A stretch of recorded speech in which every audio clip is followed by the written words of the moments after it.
चारों तरफ बस रेत ही रेत थी और पेड़ पौधों का नामो निशान नहीं था। आसपास एकदम सन्नाटा छाया हुआ था। राज के पास रेगिस्तान में जिंदा रहने का कोई हुनर नहीं था। अभी वो जादूगरी के जिस मुकाम पर था उसमें तो वो बिना खाना के जिंदा भी नहीं रह सकता था, और अभी तो उसके पास भूख मिटाने की गोलियां भी नहीं थी। क्या आज मेरी जिंदगी का आखिरी दिन होगा, वो भी दूसरी दुनिया में? मैं ऐसे नहीं मरना चाहता। मैं इतनी जल्दी हार नहीं मान सकता। मैंने जैसे ही दरवाजा खोला था वैसे ही मैं रेगिस्तान में आ गया था। अगर सीनियर वसीम और टफी घर पर ही हैं, तो शायद उन्हें इस गड़बड़ की भनक लग गई होगी। सीनियर बहुत ताकतवर हैं, उन्हें इसकी भनक लगते ही वो मुझे बचाने जरूर आएंगे। राज ने मनी मन सोचा। अभी के लिए राज के पास इंतजार करने के अलावा और कोई चारा नहीं था। हालांकि सबसे बेहतर तो यही होता कि राज को इस रेगिस्तान से निकलने का तरीका मिल जाता, लेकिन अभी के लिए राज को पहले पानी ढूंढना था। अपना फोन रखने के बाद राज रेगिस्तान में एकदम सीधा चलने की कोशिश करने लगा। रेगिस्तान एकदम कोरा था। दूर दूर तक रेत के सिवा कुछ दिखाई नहीं दे रहा था। इसके अलावा न कोई सूरज था, न चंद्रमा, और न ही तारे थे जिनकी मदद से राज को दिशा समझ आ सके। अब भले ही राज अपनी आंख की इंद्री का इस्तेमाल करके नजरों को तेज कर ले और एक ही तरफ चलता रहे, लेकिन इससे भी कुछ हासिल होने वाला नहीं था। लेकिन राज कोशिश करना बंद नहीं कर सकता था। ये रेगिस्तान काफी अजीब है। सूरज न होने के बावजूद भी ये रेगिस्तान बहुत चमकीला है और गर्म भी है। ये रोशनी और गर्माहट आखिर कहां से आ रही है? क्या इस दुनिया में ऊर्जा संरक्षण के नियम भी लागू नहीं होते? राज ने चलते हुए सोचा। इसके बाद राज लगातार 10 मिनट तक चलता रहा, लेकिन राज को अभी भी सिर्फ रेत ही रेत दिखाई दे रही थी। इसके अलावा सिर्फ और सिर्फ गहरा सन्नाटा था। अगर कोई ऐसी जगह पर रहने के लिए मजबूर हो जाए तो उसका दिमाग कभी भी फिर सकता था, या शायद वो अपने होशो हवास ही खो सकता था। अगर इस समय कोई मक्खी भी यहाँ आ जाए तो भी उसका साथ इस सन्नाटे से बेहतर ही होगा। राज बस ऐसी उम्मीद ही कर रहा था कि काश कोई मक्खी ही उसका साथ निभाने के लिए आ जाए। उसे उस मक्खी की आवाज भी इस गहरे सन्नाटे से बेहतर लग रही थी। जब राज अपनी किस्मत को कोस रहा था तभी उसे एक आवाज सुनाई दी। आगे की तरफ देखने पर राज ने पाया कि एक आदमी घोड़े पर बैठा हुआ उसी की तरफ आ रहा है। ये हरा चोंगा पहने एक नौजवान था जो सफेद घोड़े पर सवार होकर चल रहा था। उसकी उम्र करीब 15 या 16 साल की होगी। चलो, ये ठीक है कि यहाँ कोई तो जिंदा मिला। राज मनी मन खुश हुआ। अरे मेरे भाई, आखिर मैंने तुम्हें ढूंढ ही लिया। राज के पास आते ही हरे चोंगे वाले नौजवान ने कहा। हालांकि राज खुद को इस तरह बुलाए जाने पर उलझन में पड़ गया। क्या सिर्फ मेरी आत्मा दूसरी दुनिया में आई है और मेरा शरीर अब भी पृथ्वी पर ही है? नहीं, ऐसा नहीं हो सकता। मैंने अभी अभी अपना फोन इस्तेमाल किया है। इसके अलावा मेरे कपड़े, मेरा मन और आंख की इंद्री का काम करना और मेरे अंदर मौजूद मेरा भूत इस बात का सबूत है कि मैं अपने ही शरीर में हूँ।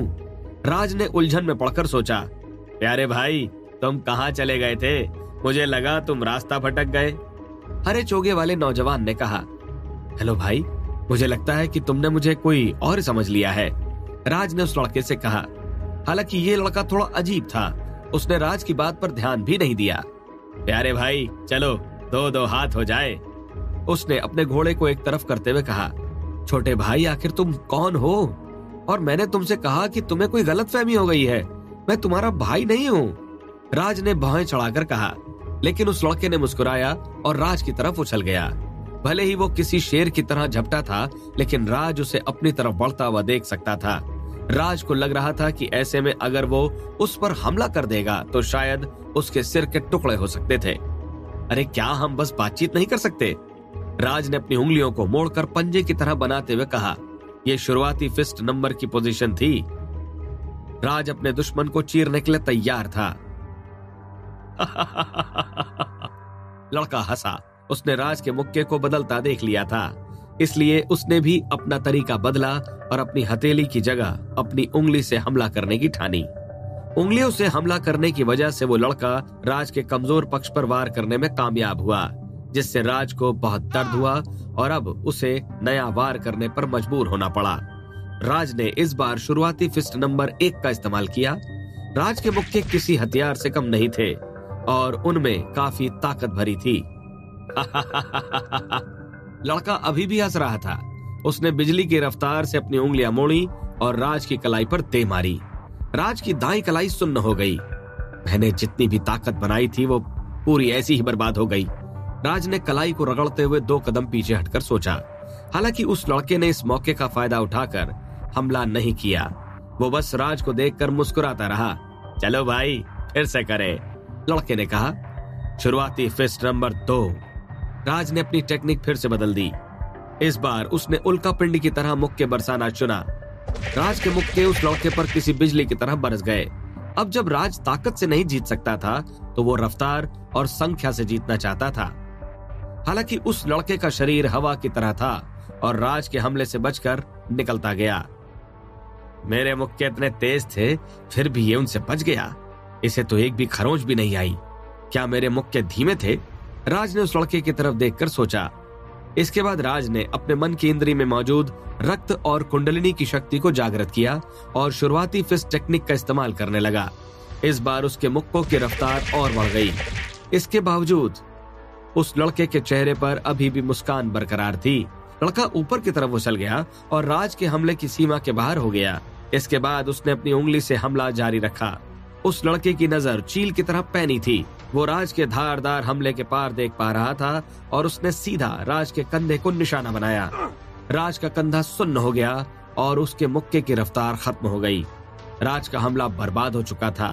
अपनी उंगली से राज को धक्का मारकर ताकत जोड़ने के कारण वो लड़का हवा में ही बना रहा और उसने अपने शरीर को घुमाकर राज को एक जोरदार लात मारी।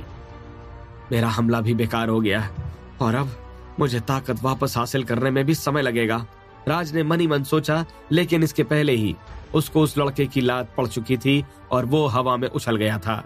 राज सीधा नीचे आकर गिरा। चलो भाई और करें, उस लड़के ने हंसकर कहा। क्या ये पागल है? राज ने हौसला हारकर कहा। हालांकि राज के पास जारी रखने के अलावा कोई चारा नहीं था। अगर राज ने जल्द ही अपनी चाल नहीं चली तो वो लड़का उसे और मार लगा सकता था। राज लेटे हुए मार नहीं खाना चाहता था और उसे अपने बचाव के लिए कुछ करना था। 15 मिनट में राज अपनी शुरुआती बुद्ध फेस्ट टेक्निक के सारे फॉर्म इस्तेमाल कर चुका था, लेकिन वो इस लड़के को छू भी नहीं पाया था। जब भी राज वार करता वो लड़का राज की कमजोर कड़ी पर हमला करता। उसकी उंगलियां किसी तलवार से कम नहीं थी, जो कि हर बार ठीक निशाने पर लग रही थी। कम से कम इसके बदौलत मुझे मेरी टेक्निक की कमजोरियां तो पता चली। अब मैं इन्हें दूर करने की पूरी कोशिश करूंगा, राज ने मन ही मन सोचा। अगले 15 मिनट बाद राज ने एक बार फिर शुरुआती बुद्ध फेस्ट टेक्निक के सारे फॉर्म इस्तेमाल कर लिए, लेकिन इस बार भी वो उस लड़के को छू नहीं पाया और फिर से उसके हमले सिर्फ उंगली के सहारे बेकार हो गए।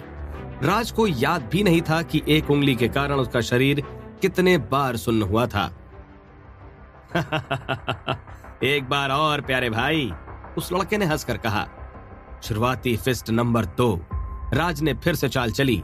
उसे समझ आ चुका था कि यह हमला ही उसके खिलाफ कुछ असर कर रहा है। वो अभी तक इसलिए कुछ नहीं कर पाया था क्योंकि मुक्कों की रफ्तार और संख्या में कमी रह रही थी। इस बार ताकत का पूरा इस्तेमाल करने पर राज को उम्मीद थी कि फैसला उसी के पक्ष में होगा। मुझे अब बाकी फिस्ट टेक्निक की जगह अपने मन की इंद्री से रक्त और कुंडलिनी की सारी शक्ति का इस्तेमाल शुरुआती फिस्ट नंबर 2 में ही करना चाहिए। बिना किसी चीज की चिंता करके हमला करने पर ही कोई नतीजा हाथ लगेगा, राज ने मन ही मन सोचा। करीब 1 घंटे बाद राज थक हार कर जमीन पर गिर गया। अब उसमें उठने की हिम्मत भी नहीं बची थी। राज के शरीर में इतनी बार उंगली चुभाई गई थी कि उसका शरीर अब सुन्न हो चुका था। अरे प्यारे भाई, आज की ट्रेनिंग यही खत्म करते हैं, मैं कल फिर से आऊंगा, लड़के ने हंसकर कहा और घोड़े पर बैठ गया। घोड़े की घंटी की आवाज करते हुए वो लड़का राज की नजरों से ओझल हो गया। ऐसा मत करो, अगर तुम्हें जाना ही है तो मुझे अपने साथ लेकर चलो, राज ने चिल्लाकर कहा। लेकिन अपने सुन्न शरीर के कारण वो अपनी जगह से हिल नहीं पाया। राज को समझ नहीं आ रहा था कि असल में क्या चल रहा था। राज गर्म रेत पर कुछ देर यूं ही पड़ा रहा और आराम करता रहा। उस लड़के की उंगलियों से बने लाल निशान अब गायब हो गए थे। राज की शक्ति वापस आ गई थी और वो बड़ी मुश्किल से अपने पैरों पर खड़ा हो गया था। साला, कोई इस तरह से किसी की पिटाई करके उसकी परवाह किए बिना ही कैसे जा सकता है? मुझे दोबारा दिख मत जाना, वरना खैर, मैं उससे दोबारा मिल भी गया तो कौन सा कुछ बदल जाएगा। अगर ये मुझे दोबारा मिला तो मैं इससे दूर रहने की कोशिश करूंगा। राज ने मनी मन सोचा। तभी फिर से घोड़े की घंटी की आवाज आई। राज ने आगे की तरफ देखा। उसे हरे चोंगे में सफेद घोड़े पर बैठा एक नौजवान लड़का दिखाई दिया। आखिरकार इसे मुझ पर दया आ ही गई, राज ने खुश होकर सोचा। अरे प्यारे भाई, तुम कहाँ चले गए थे? मुझे लगा तुम रास्ता भटक गए। उस लड़के ने राज के पास आकर कहा। राज को यह बात सुनी सुनी सी लगी। हम पहले भी मिल चुके हैं, राज ने कहा। हालांकि उस लड़के ने राज की बात को नजरअंदाज कर दिया। प्यारे भाई, चलो तलवार टेक्निक की ट्रेनिंग करते हैं, उस लड़के ने घोड़े को एक तरफ करके कहा। फिर से? मैंने अभी 2-2 हाथ किए थे, अब मेरे शरीर में हिम्मत नहीं बची है। इसके अलावा मैंने कभी भी तलवार की टेक्निक नहीं सीखी, फिर मैं तुम्हारे साथ प्रैक्टिस कैसे करूंगा?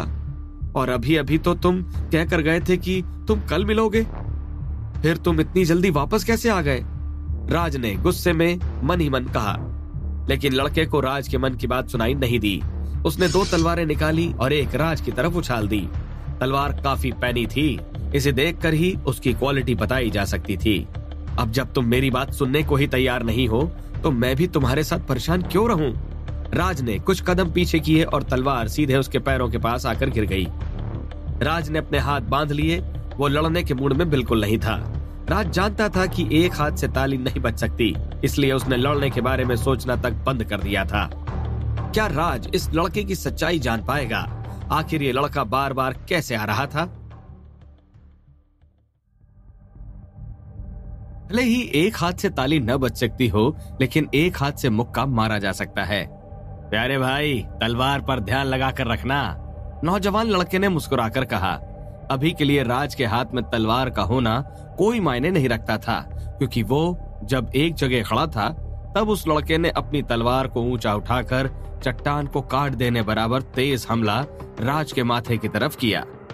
अगर मैं अभी नहीं हटा तो मेरे 2 टुकड़े हो जाएंगे, राज ने मन ही मन सोचा और एक तरफ लुढ़क गया। क्या इसकी मुझसे कोई पुरानी दुश्मनी है? मैं तो इससे पहली बार मिला हूँ, इसके बावजूद भी ये जल्लाद बनकर हमला कर रहा है। सब लोग तो लड़ाई झगड़े की जगह बातचीत करना बेहतर समझते हैं, क्या ये आराम से बैठकर बात नहीं कर सकता? राज ने गुस्से में आकर सोचा। फिस्ट टेक्निक के नाम पर कम से कम राज के पास शुरुआती बुद्ध फिस्ट टेक्निक तो थी, लेकिन तलवार टेक्निक के नाम पर वो बस अग्नि तलवार टेक्निक के बारे में जानता था, जो जन्नता ने लोकेश को सिखाई थी। लेकिन राज ये नहीं जानता था कि इसका इस्तेमाल ठीक ढंग से कैसे किया जाता है। इसके अलावा वो बस अपनी पुरानी अंगूठे के बूते पर ही इस टेक्निक का इस्तेमाल कर सकता था। मैं तो तलवार की कोई टेक्निक भी नहीं जानता।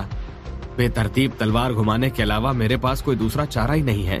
बेतरतीब तलवार घुमाना नौसिखियों पर तो काम कर जाएगा, लेकिन ये तो कोई महारत ही लगता है, राज ने मनी मन सोचा। प्यारे भाई, तलवार उठाओ, लड़के ने तलवार को लात मारकर राज की तरफ ढकेला। राज तलवार तो उठा ही सकता था। तुमने अपनी मौत को ललकारा है, अब अग्नि तलवार टेक्निक का मजा चखो, राज ने दांत पीसते हुए सोचा। जब लड़के ने राज को तलवार पकड़े देखा तो वो मुस्कुराने लगा। इसके बाद वो तलवार राज की तरफ लहराता हुआ आगे बढ़ा। तलवार लहराते हुए उसने अपने 3 रूप बना लिए, जिसमें कहीं तलवार तेज तो कहीं धीमी दिखाई दे रही थी। इस तरह के हमले देखकर कोई भी दुश्मन चौंधिया सकता था, लेकिन राज ने खुद को काबू में रखा। चाहे उसके दुश्मन का हमला कितना भी अजीब क्यों ना हो, वो जन्नता के बताए तरीके पर अपना ध्यान लगाए रहा। उसने अपनी कलाई घुमाई और अंगूठी में मौजूद अग्नि तलवार बंदिश को चालू कर दिया। अचानक ही तलवार में आग लग गई। इसके बाद राज ने अपनी तरफ बढ़ रहे तलवार के हमले को नजरअंदाज कर दिया और अपना हमला किया। अब ये 2 हमलों की टक्कर बन चुकी थी, जिसमें किसे ज्यादा नुकसान होने वाला था ये गुत्थी थी। आ जाओ, लड़के ने मुस्कुराया और अपनी टेक्निक बदल ली। उसके 3 रूप गायब हो गए और उसने जल्दी से तलवार की नोक आगे की तरफ बढ़ा दी। तलवार की नोक सीधा राज की तलवार से टकराई। राज को उसकी उंगलियों में गुदगुदी जैसी लगी, जिससे उसकी पकड़ कमजोर हो गई और तलवार नीचे गिर गई। इसके बाद तलवार की आग तुरंत बुझ गई। प्यारे भाई, इस सब से काम नहीं चलेगा, तुम ऐसे तलवार नहीं पकड़ सकते, उस लड़के ने मौके का फायदा उठाने की जगह राज को समझाते हुए कहा। इसके बाद वो राज को तलवार के अलग अलग तरीके समझाने लगा। उसने राज को ठीक ढंग से तलवार पकड़ना सिखाया ताकि किसी के हमले से वो गिरे नहीं। इसके बाद उसने तलवार की धार का सही ढंग से इस्तेमाल करके हमला करने के बारे में बताया। किस तरफ से हमला करने पर ज्यादा नुकसान किया जा सकता है जैसी और भी बातें बताई। लग रहा है जैसे मैं कोई गेम में हूँ, मुझे तलवार चलाने की नई अपग्रेड मिल गई है। राज ने मन ही मन सोचा। प्यारे भाई चलो एक बार और कोशिश करो, लड़के ने फिर से मुस्कुरा कर कहा और राज की तलवार राज की तरफ उछाल दी। राज ने हरे चोंगे में उस नौजवान लड़के को देखा। शायद मैं दूसरी दुनिया में नहीं आया हूँ, लेकिन अभी के लिए इस सब से कोई फर्क नहीं पड़ता। इस लड़के की मदद से मुझे तलवार की टेक्निक पता चली है, तो उसकी प्रैक्टिस करना ही बेहतर होगा। राज ने अपनी तलवार को कसकर पकड़ते हुए सोचा और भरोसे के साथ आगे बढ़ गया। दोनों की तलवारों की जोरदार टक्कर हुई और कई बार तलवारें टकराने की आवाजें आईं। राज की तलवार टेक्निक की समझ बेहतर और बेहतर होती जा रही थी। उसने उस लड़के की सिखाई बातों को अच्छे से समझकर उनका इस्तेमाल करना शुरू कर दिया था। अब तो मैं अपनी फेस्ट टेक्निक के ज्ञान का इस्तेमाल अपनी तलवार टेक्निक में भी कर सकता हूँ। जैसे शुरुआती फिस्ट नंबर 3 को यदि तलवार में मिला दें तो एक बार में 10 वार किए जा सकते हैं। हालांकि इसकी पोजीशन थोड़ी लापरवाही भरी है, राज ने मन ही मन सोचा। करीब 1 घंटे बाद राज फिर से जमीन पर ढेर हो चुका था और उसके पास खड़े होने की हिम्मत भी नहीं बची थी। भले ही उसने तलवार के बारे में जान समझ लिया था, लेकिन वो अभी भी नौसिखिया ही था, इसलिए उसका इस लड़के से हार जाना आम सी बात थी। बल्कि इस बार तो राज की हालत पहले से भी बुरी थी। उसके कपड़े तलवार के कारण फट गए थे, उसके शरीर पर कई निशान बन गए थे। ऐसे हालत में अगर मैं किसी मंदिर के बाहर बैठ जाऊं तो मुझे भिखारी समझकर कोई भी पैसे दे देगा।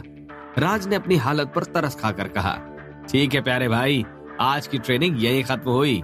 अब मैं तुमसे कल मिलूंगा, तब हम दोबारा शुरू करेंगे। लड़के ने मुस्कुराकर वही बात फिर से दोहराई जो वो पहले फिस्ट टेक्निक के समय बोल चुका था। इस बार राज के पास चिल्लाने तक की हिम्मत नहीं बची थी। राज बस जमीन पर लेटा रहा और अपनी ताकत वापस आने का इंतजार करता रहा। अगली बार मुझे मिल मत जाना, वरना मैं तुम्हें अच्छा सबक सिखाऊंगा। उस लड़के के चले जाने के बाद राज ने कहा। अभी राज की बात खत्म भी नहीं हुई थी कि उसे फिर से घोड़े की घंटी सुनाई देने लगी। हरा चोगा पहने एक लड़का सफेद घोड़े पर बैठकर राज की तरफ ही आ रहा था। इतनी जल्दी? मैं तो अभी भी अधमरी हालत में हूँ। कम से कम मेरी ताकत लौटने का इंतजार तो करना था। ठीक है, मुझे माफ कर दो, मैं तुमसे दोबारा मिलना ही नहीं चाहता। टफी, तुम कहाँ हो? मुझे बचाओ। राज ने मनी मन सोचा। टफी? लेकिन टफी वाकई अभी कहाँ था? टफी एक रेगिस्तान में अपने पेट के बल पर लेटा था। ये रेगिस्तान राज के रेगिस्तान की तरह ही था। इसमें भी सिर्फ रेत ही रेत थी और पेड़ पौधों का नामो निशान नहीं था, न ही कोई आसपास दिखाई दे रहा था। तभी हरा चोगा पहने एक लड़का सफेद घोड़े पर बैठकर उसकी तरफ आया। प्यारे भाई, आखिर तुम कहाँ चले गए? मुझे लगा तुम भटक गए हो। लड़के ने मुस्कुराकर टफी से कहा। ये सब अभी तक खत्म नहीं हुआ, टफी ने धीमे से बड़बड़ाया। प्यारे भाई, क्या हम तलवार टेक्निक की ट्रेनिंग शुरू करें? लड़के ने घोड़े को एक तरफ लगाकर कहा। इसके बाद उसने घोड़े की पीठ पर टंगी 2 एक जैसी तलवारें निकाली और एक टफी की तरफ फेंक दी। टफी लड़के की तरफ देखता रहा और तलवार जमीन पर गिर गई। हालांकि लड़के को इस बात की कोई परवाह नहीं थी कि टफी ने तलवार पकड़ी है या नहीं, लेकिन उसने तो अपनी तलवार को कसकर पकड़ लिया था और टफी की तरफ दौड़ चुका था। चट्टान को काट देने के बराबर एक तेज हमला टफी की तरफ बढ़ा। तलवार टफी के शरीर से टकराई और चिंगारियां उठने लगीं। इस लड़के की तलवार टेक्निक कमाल की थी, लेकिन उसकी ताकत टफी के सुरक्षा कवच को तोड़ने के काबिल नहीं थी। टफी ने गहरी सांस ली और अपने आंख कान बंद कर लिए। इस सब से भी लड़के को निराशा नहीं हुई। उसने अपनी तलवार को कसकर पकड़ा और टफी पर लगातार हमला करता गया। ठीक है प्यारे भाई, आज की ट्रेनिंग यही खत्म करते हैं। अब मैं तुमसे कल मिलूंगा। करीब 1 घंटे बाद लड़के ने कहा। इसके बाद वो घोड़े पर बैठकर चला गया और टफी की आंखों से ओझल हो गया। टफी ने गहरी सांस ली और अपने शरीर से लैपटॉप बाहर निकाला। लैपटॉप में शाम के 8 बजे थे। टफी का गेम खुला हुआ था, लेकिन इंटरनेट न होने की वजह से वो सिंक में नहीं था। अब तक तो गेम में मेरा किरदार मर ही गया होगा और मुझे जितनी भी चीजें मिली थी सब चली गई होंगी। टफी ने आंखों में आंसू भरकर कहा। उसने पूरी रात बैठकर कई चीजें हासिल की थी ताकि वो अपनी ऑनलाइन पत्नी के सामने दिखावा कर सके। सलोनी लंबी सांसें ले रही थी। वो अपने हाथ में तलवार पकड़कर हरे चोगे वाले लड़के से लड़ रही थी। उन दोनों की ताकतें लड़ते समय लगभग बराबर थीं। सलोनी तलवार टेक्निक की मदद से पागलों की तरह हमला कर रही थी, लेकिन उस लड़के की तलवार टेक्निक बहुत ही कमाल की थी और वो एक भी जगह कमजोर कड़ी नहीं दिखा। करीब 1 घंटे बाद सलोनी थककर जमीन पर लेट गई। अरे प्यारे भाई, आज की ट्रेनिंग यही खत्म होती है। अब मैं तुमसे कल मिलूंगा। इसके बाद वो लड़का अपने घोड़े पर बैठकर चला गया। प्यारे भाई, तुम्हारा दिमाग तो ठीक है, क्या अभी तक तुम्हारा मन नहीं भरा? आखिर मुझे कितनी बार तुमसे लड़ना होगा? सलोनी ने चिल्लाकर कहा। वो लड़का हर बार एक ही बात दोहरा रहा था और हर बार अलग अलग तरीके से लड़ रहा था। सलोनी पहले से ही काफी परेशान थी। पहले तो वो थोड़ी डिस्टर्ब हुई, फिर उसे गुस्सा आ गया। इसके बाद उसने लड़ने से मना कर दिया और फिर लड़ाई में उतरकर फिर गुस्सा हो गई। मुझे इस जगह से बाहर निकालो। मुझे उस लड़के से अब और नहीं लड़ना। मैं अपनी गलती मानती हूँ। मैं अपनी गुनाहों की भरपाई के लिए हमेशा के लिए तुम्हारी रसोइया बनकर रहूंगी। बस मुझे यहाँ से बाहर निकाल दो, सलोनी ने चिल्लाकर कहा। सलोनी ने अभी कहा ही था कि वो उस लड़के को देखना नहीं चाहती और तभी घोड़े की घंटी की आवाज आने लगी। हरा चोगा पहने एक लड़का सफेद घोड़े पर सवार होकर उसकी तरफ आ रहा था। अरे नहीं, ये फिर से आ गया और इस बार ये काफी जल्दी आया है। ये मुझे जानबूझकर परेशान कर रहा है। ये तो साफ तौर पर छेड़छाड़ है, सलोनी ने मन ही मन सोचा। चलो आ जाओ, सलोनी ने पागलों की तरह कहा। इस बार सलोनी ने लड़के के आने का इंतजार तक नहीं किया और सीधा उसकी तरफ बढ़ गई। उसने अपना हाथ हिलाया और अपने रूप बना लिए।